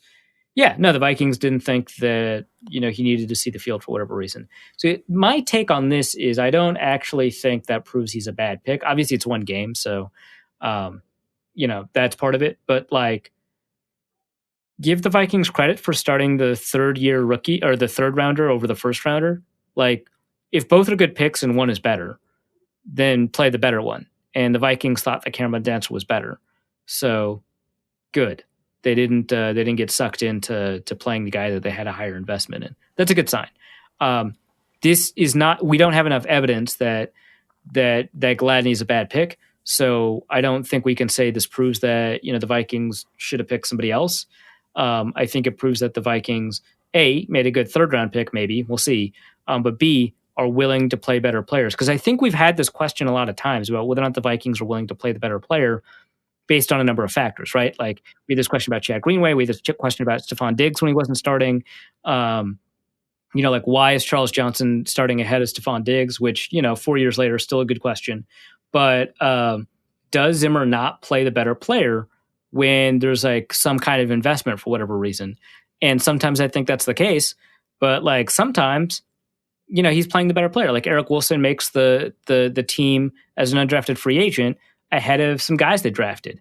That's good to see. So my hot take is Jeff Gladney sitting is probably an indication of something good rather than an indication of something bad. And it could be both, right? It could be that Gladney is bad and that the Vikings are willing to recognize it. But the only evidence we have is that the Vikings want to recognize it. So I'll take that. Kenneth Allen asks, should we expect Afadi to slip into Everson's role nicely, i.e. to get at least one offsides or neutral zone infraction per game? Everson technically, at his worst, only got one every other game. It's just very easy to remember them. But to answer your question, yes. Also, what is the real reason Arif isn't down after this game? Is it because his favorite team won, letting the QB actually pass for once, or because Carson Wentz was playing awful? Well, so first of all, the Houston Roughnecks were not playing. That league is canceled. Ouch. Yeah. So, excuse me. Did you find yourself sitting there going that the timing is off? Like that this game needs to be going a little bit quicker? Like why isn't the play clock? Why isn't there a running clock? What's going on? Yeah. What's with these kickoffs? How come no one's returning them? Yeah. No, it's just because like I've seen the Vikings boof week 1 a ton of times, and sometimes it doesn't turn out so bad. So, whatever. Yeah. Could be worse. It could be that Donovan McNabb game against the Chargers that 39 yards. And like after that game, everyone was like, yeah, the Percy Harvin kick return was pretty good. Well, we'll see what's in store for us for the season. Oh, Donovan McNabb as a Viking. Of all terrible things that everyone knew was going to go horribly wrong, except for the front office. You Incredible. poor people. Kyle Slaby asks, go ahead. Sorry, I was just remembering like, and then in 2012, Peyton Manning hits free agency, and everyone's like, well, you can't sign him. Christian Ponder had a really good 2011. Hey, there was a 2011 game for Ponder, I think against Green Bay, that was worth mentioning. His first game as a starter, he ripped off a deep one to Michael Jenkins for like 70 yards or something, and he's downed at the 1 or something like that. It was phenomenal. He had a few shining moments that he'd be happy to talk to you about if his wife hadn't blocked you on Twitter. So I was telling my buddy in Detroit who was not pleased about how Chicago came back 21 unanswered to beat the Lions, but he knew extraordinarily Lionsing. Yeah, incredible Lionsing. Side note: I watched the highlights of that game, and I'm not saying that the Trubisky face is better than Manning face. I am saying it is a modern equivalent, and it is fantastic. The face he makes after he knows he did something incredibly stupid, like throw to the left 20 feet above his receiver. He had so many bad throws in that game, and then in the fourth quarter, he was throwing friggin' laser beams. My Lord, some of those throws were so good. He's like a different quarterback possessed him. Snorted some Adderall over halftime, and all of a sudden he was golden. He knew what he was doing. I am not here to say I know that for certain. I am saying all of a sudden he had focus and was able to accomplish his goal. But I was talking to my buddy in Detroit, in the Detroit area, and he had said I had asked him flat out, like, what was it like to have Adrian Peterson, to be cheering for Adrian Peterson as your running back? It's like it was clearly the only highlight of the fourth quarter. I was like, man, Adrian got me through a lot of terrible years. As far like watching him run, like there were a lot of Christian Ponders years that were not very good, but Adrian somehow made some of them like worth watching. I was like, yeah, those were some not great years there. Kyle Slaby asks, did Rick intentionally gut the defense in order to make Cousins look like a good quarterback because of all the garbage time stats he gets to rack up as a result? I mean, like, what was Rick supposed to do? Like, re-sign Xavier Rhodes? Like, okay, so my take, I think, when all of this went down, so the Vikings wouldn't have been able to afford Trey Waynes, and Mackenzie Alexander did not want to re-sign with the team, and Xavier Rhodes was like, you don't want him back, right? And so my take was the Vikings were right to kind of let go of all of these guys, in part because they had to, and in part because Xavier Rhodes was really not returnable. And so it was the right move, and it increased the likelihood that the defense was going to get worse. I said that, right? I was either on the podcast or in an article or likely in both. The defense was likely to get worse, but it was the right move because the defense couldn't get better without it. So the only space for the defense to get better is to create the possibility that it's going to get worse and just kind of embrace it and hope you can navigate it the best you can. And letting go Linval Joseph, probably the right move. Letting go Everson, I don't know about that one, but I get it. Trading out Everson for Yannick, which was not on the table at the time, is good. That's just good.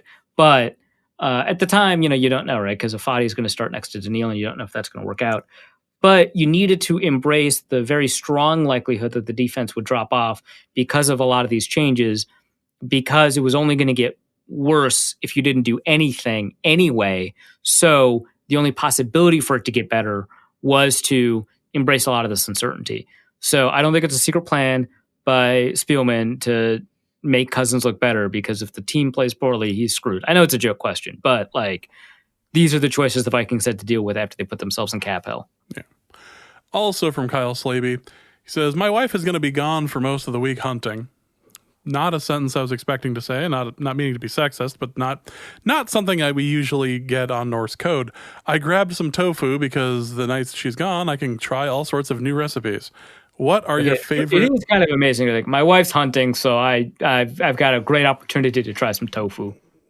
Hey, that's congratulations to you for not, subscribing to... It's an extremely progressive family. Let's embrace it. Gender roles and whatnot. Great. I grabbed some tofu for the night she's gone so I can make all sorts of new recipes. What are your favorite tofu-centric dishes? And what dishes do you like that make tofu that would be a good protein replacement in? I don't know if it's necessarily a replacement, but the only thing that I noticeably eat that has tofu in it is a good hot and sour soup. And that, to me, is fantastic on 18 different levels. It's really good, depending on a little bit of spice or how you end up putting it together, or just the real tang of it. I really enjoy hot and sour soup, so I would try something like that.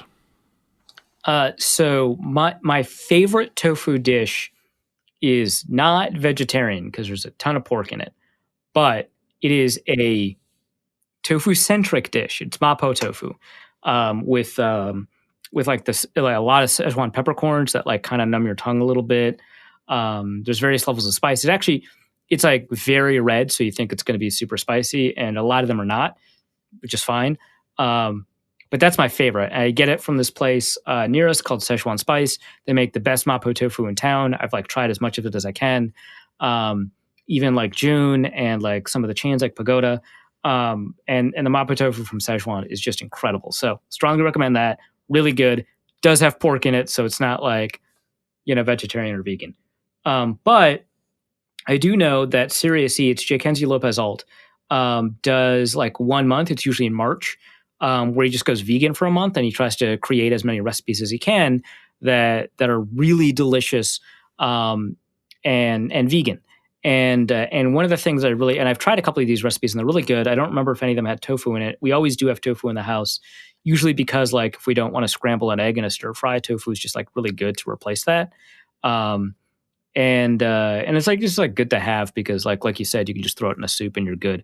But one of the things I really like about his approach to vegan food is that he's not super obsessed with trying to replicate a meat. He's just trying to create the best tasting dish possible. And it's yeah, man, a lot of really good vegan food is not trying to be meat food, but and some good food is I like Impossible Burgers, right? But a lot of vegan food is just yeah, this is really good food. And it turns out there's no animal products or whatever in it. So I'll link the Serious Eats tag for that. A lot of those recipes are tofu. I've had some of them and they are really good. So that's going in the show notes. He makes he described this crispy tofu that most crispy tofu I have is not that great. I had some at that kind of racist uptown restaurant, Chino Latino, that was really good. I like how you view that as kind of racist as opposed to Clubhouse Jaeger, which turned out to be incredibly racist. Oh, yeah. Well, it would not be fair to Chino Latino to compare them to Clubhouse Jaeger. I really liked that bar when I was in downtown. I really liked bringing clients there for recording. The DJ nights were spectacular. It just turned out that the owner was really, really into the KKK. Like really into, like, wow. Like giving money to David Duke's political campaigns, kind of like enthusiasm for the KKK. Yeah, like wild, right? No, Chino Latino is just like, wow, we founded this restaurant in the 80s and it turns out it did not age well in some respects. Like, that's the kind of racist. So it's like, okay, I get it. But the food sometimes is really good and sometimes is really bad. I feel like it's fallen off a lot. But I had crispy tofu there that was like pretty good. I've had crispy tofu at a bunch of places, didn't like it. But we did the crispy tofu recipe that Serious Eats posted like in 2014. And it was incredible. So I'm going to link that specifically in the Serious Eats tag generally. But they do a really good job with vegan food. Oh, and then also P.F. Chang's lettuce wraps. They've got a chicken version that's really good. And then the tofu version is basically just as good. So that's all good.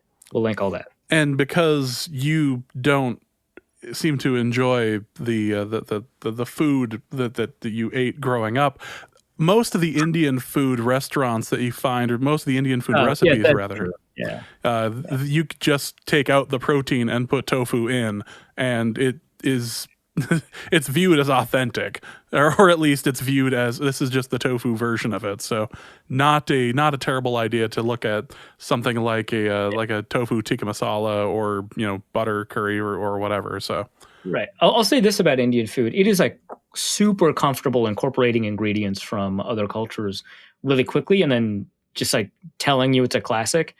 And you're like, wait, but you didn't have tomatoes in your cuisine for like until like the last 100 years, and like this is a tomato-based curry, and they're like, yeah, it's a classic. So is this tomato chutney, tradition, thousands of years old. And you're like, what? They're very comfortable with it. The story of chicken tikka masala and how it became one of the more popular dishes after it went to the UK. Like, really? I don't know how that makes it a classic, but damn if it isn't tasty.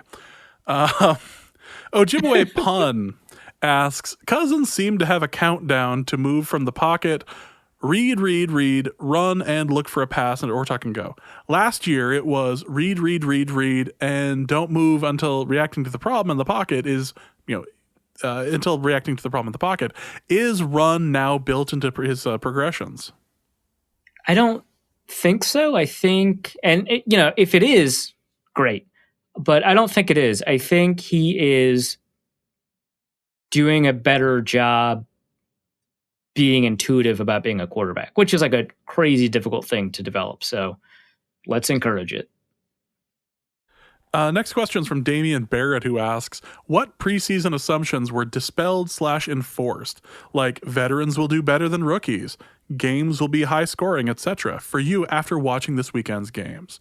I thought that the quarterback play was going to be a bit odd, and timing was going to be a big issue for teams. And for the most part, I was proven correct for a number of different quarterbacks. Yeah, I think that take I had held up pretty well.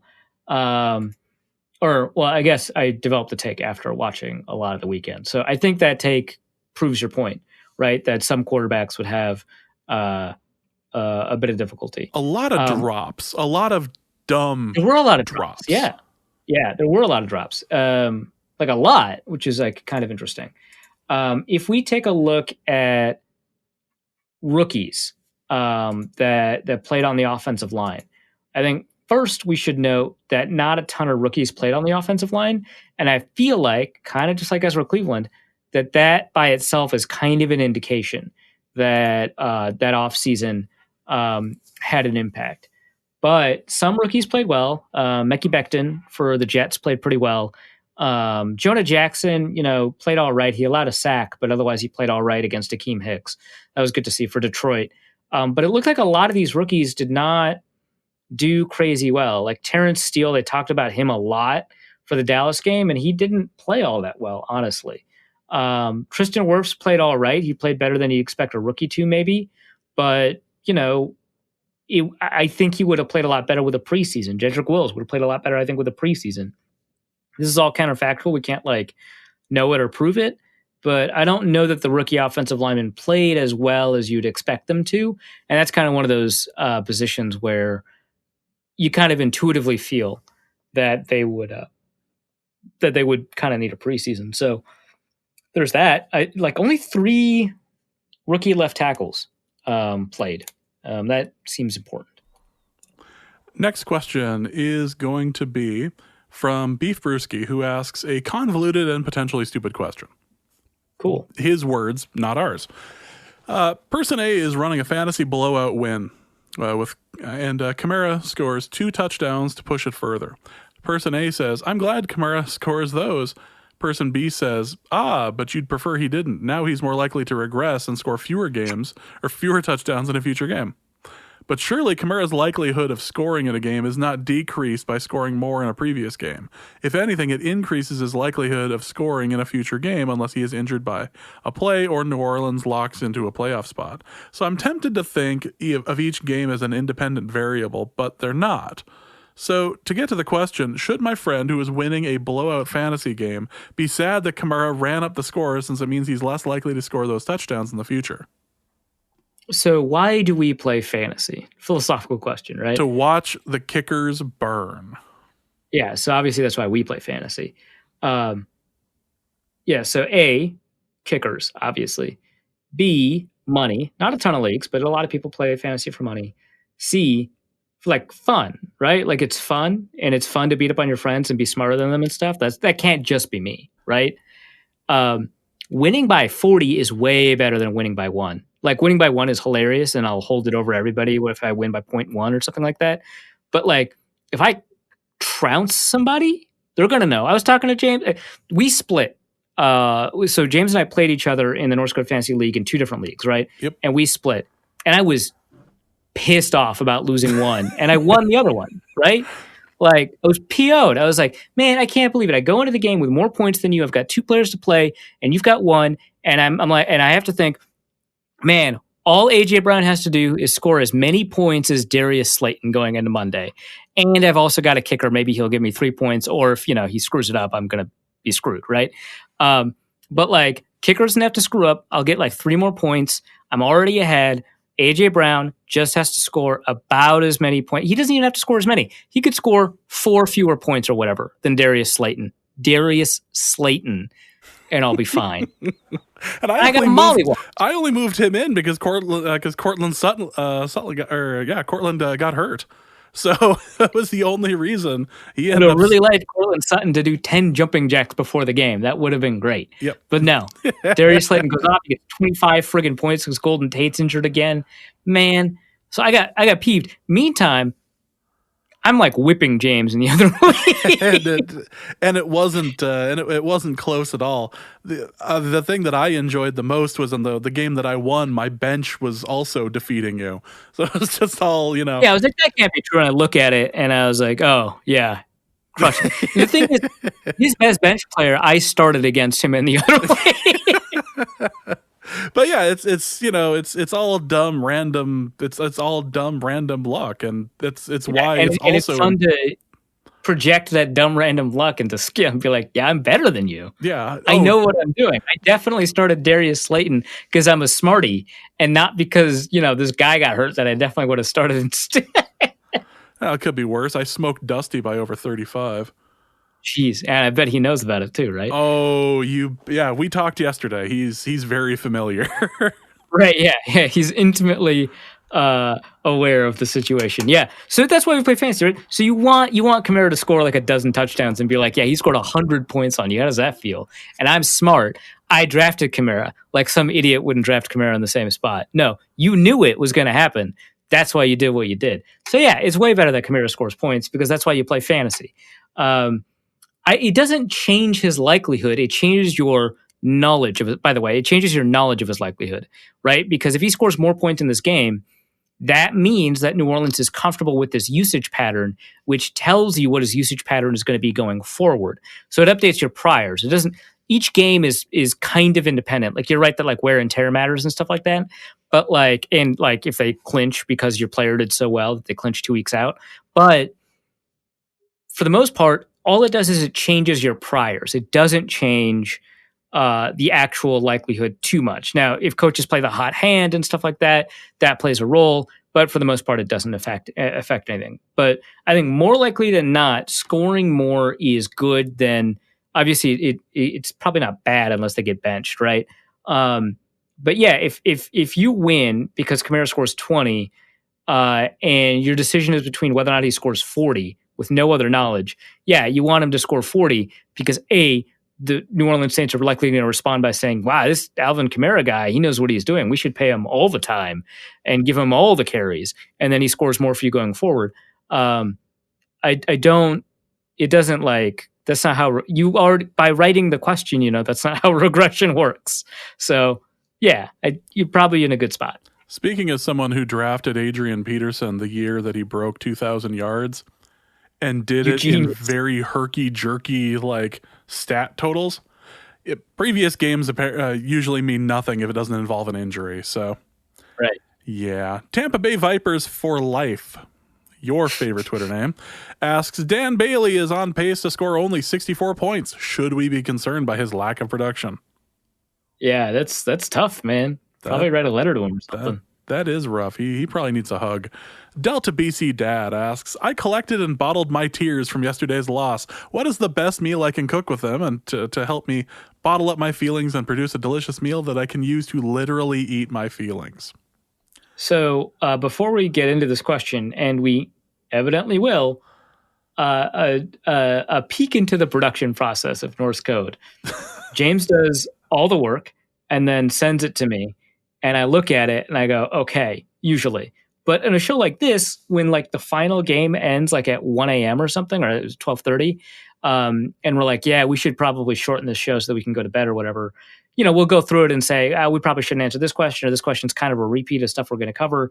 We'll go through it and be aggressive. And James is much more active about this than I am. But sometimes I'll just be like, I don't want to answer this question. And then that's it. Right. So if your question didn't get answered, it's because I hate you personally. Or it's cut for time, but more likely it's a result of Arif's personal beef with you. He's just not going to block you on Twitter.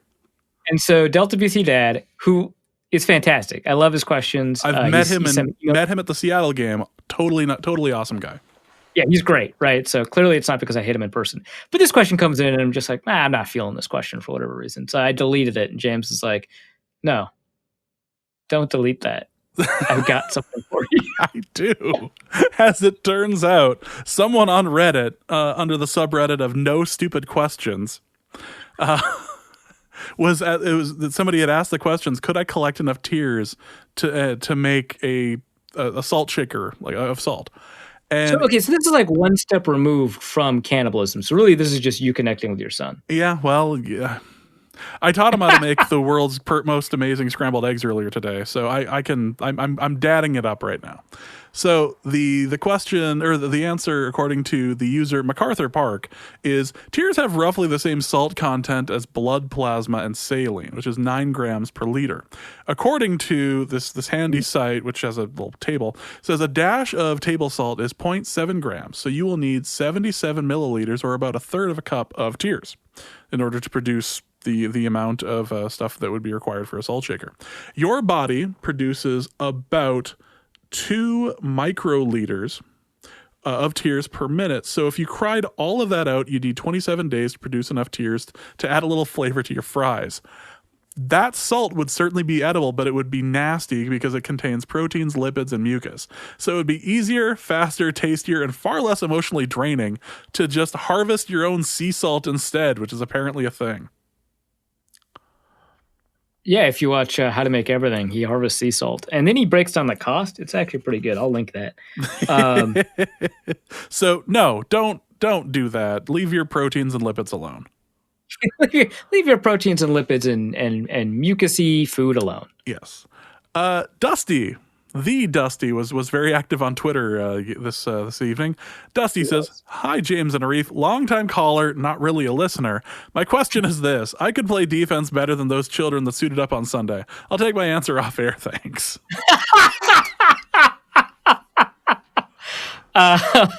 Man, Dusty, he gets involved sometimes, huh? Yeah, well, his Twitter feed tonight was all about his hatred of the Broncos. So, despite the fact that he definitely identifies much more as a Broncos person than anything else, Dusty also asks, "Is a convection charcoal grill close enough to a standard charcoal grill to still qualify for certified classic smoke boy status? I just got a new toy thanks to sparkgrills.com, and it's making me question everything I know about grilling." Well, hold on. A convection charcoal is just a charcoal grill with a fan in it, right? Like, that can't be that. If you are... So, yeah, that's basically it.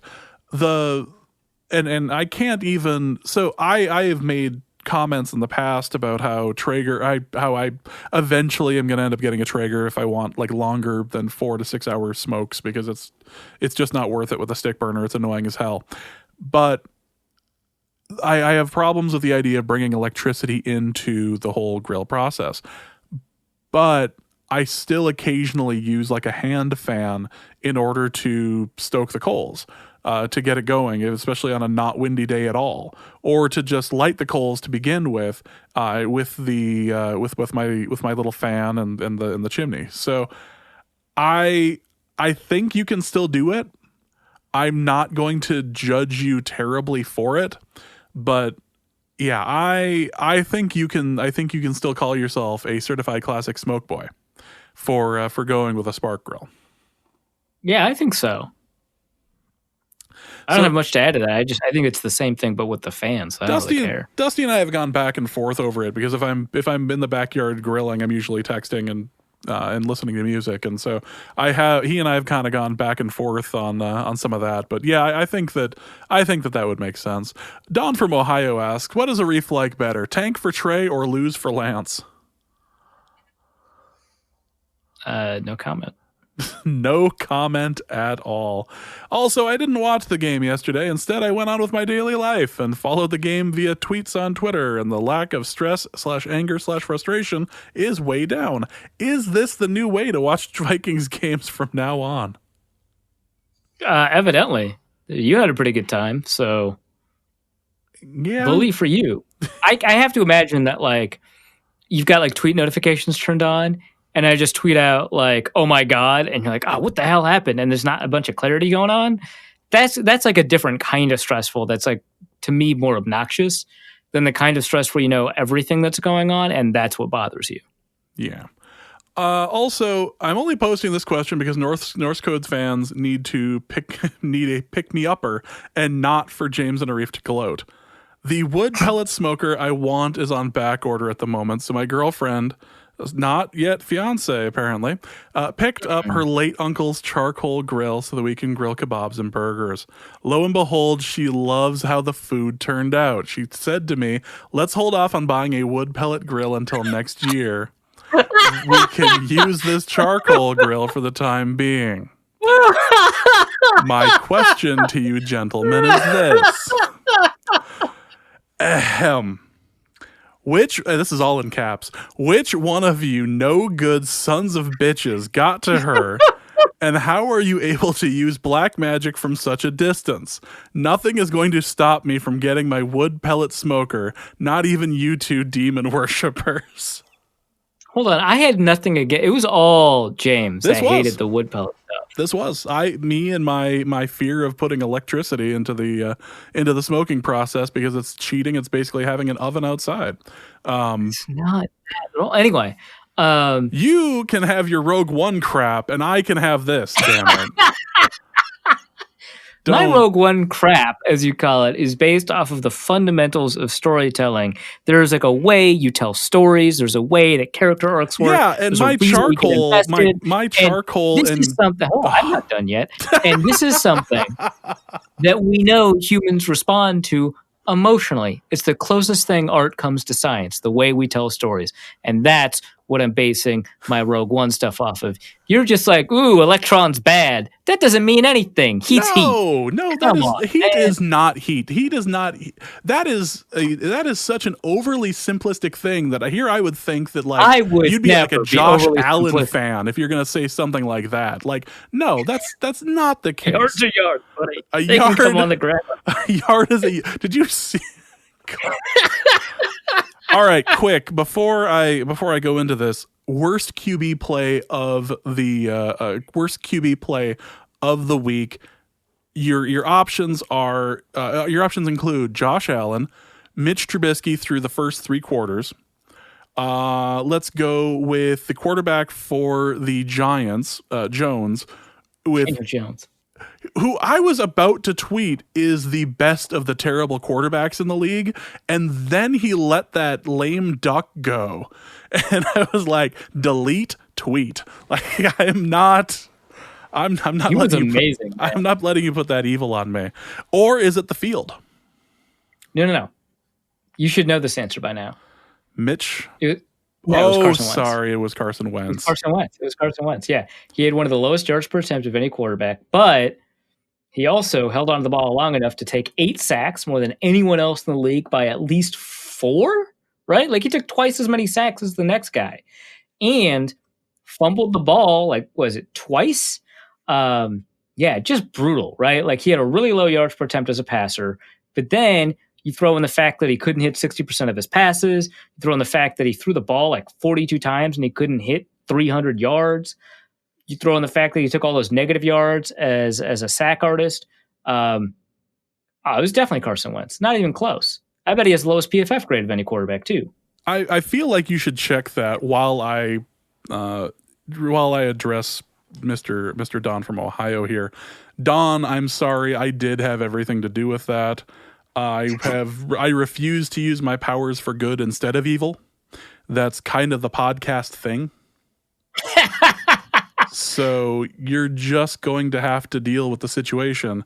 And heat is not heat, because propane, which tastes like nothing for the most part, is not the same as a charcoal situation or a the charcoal plus wood. Is different. Yeah, that's totally true. The particulate matter is different. The smoke is important. The electricity does not prevent the particulate matter from getting into the air. Also, went on to PFF, real close, 27 out of 28. Real bad PFF grade. Yeah. Sam Darnold had a worse grade, but I'm taking this one. Well, I mean, I did forget about Sam Darnold and the Jets, but so did most of the country. As for your comment about electricity entering into it, no, it things can still feel morally wrong on this. You can still have. So now we're moving away from the realm of science into the realm of ethera. Listen, my beliefs and feelings matter just as much as your science. If there is a theme for 2020, it appears to be that. And you can call me selfish, you can call me many things, but I believe it is patriotic to have this opinion. I'm kind of losing the train of thought here, but the point is I can still think you're wrong and dumb. All right, so let's wrap this up here. That was this episode of Norse Code, which is a dumb sentence, and I should probably edit out, but I'm not going to because it's 3:00 in the damn morning as we're finishing this one up. This episode will be posted a little bit later. So Arif, where can they find your written content for $1 a month if you sign up now? Yeah, you can go to theathletic.com if you want to sign up and give me some credit, which helps me out when I negotiate for a raise next year. Theathletic.com/author/Arif-Hassan. Click on one of my stories, sign up through there. But if you just sign up through The Athletic, just generally, you'll still get the $1 a month deal. It's really great. You get access to every market and every major sport and a bunch of really great writers. So do that.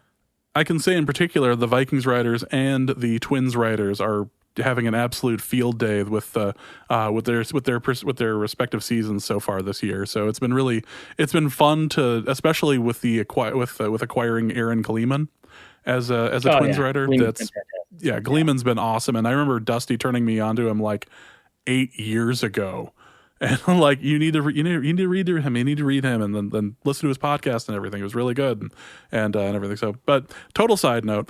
Thank you so much for listening to this episode of Norse Code. We will be back later this week to preview the Week 2 matchup, which is against the Colts? ? Sure. Yeah, why not? It's 3:00 in the morning. Nothing matters. So hopefully it'll be against the team that I just mentioned. If not, I will edit a new team in. But for Arif, my name is James. Thank you guys so much for listening. And please remember to always bring your wine towel. And we will be back later this week. Norse Code is the largest and only division of Norse Code LLC. You can find Norse Code on the Daily Norseman, SB Nation's official Vikings blog, at dailynorseman.com. You can also find it on iTunes, Spotify, YouTube, Stitcher, or wherever fine podcasts are aggregated. Our Vikings blogger extraordinaire and generally useful human is Arif Hassan, and he can be found on Twitter at Arif Hassan NFL. You can also find his written work at theathletic.com. I am your podcast host and producer, and my name is James Bagashnik. You can find me at the show's official Twitter feed at NorseCodeDN or my personal account at BigMono. If you'd like to donate a few bucks to the show, you can make your one-time donation at paypal.me/NorseCode, or you can make a recurring monthly contribution by visiting patreon.com/NorseCode. A donation of $3.50 per month does get you bonus material from the show and much more. Any questions or comments that won't fit in a tweet can be sent to norsecodepodcast@gmail.com. On behalf of the Norse Code staff, we thank you so much for listening. Our formula is this. We go out, we hit people in the mouth.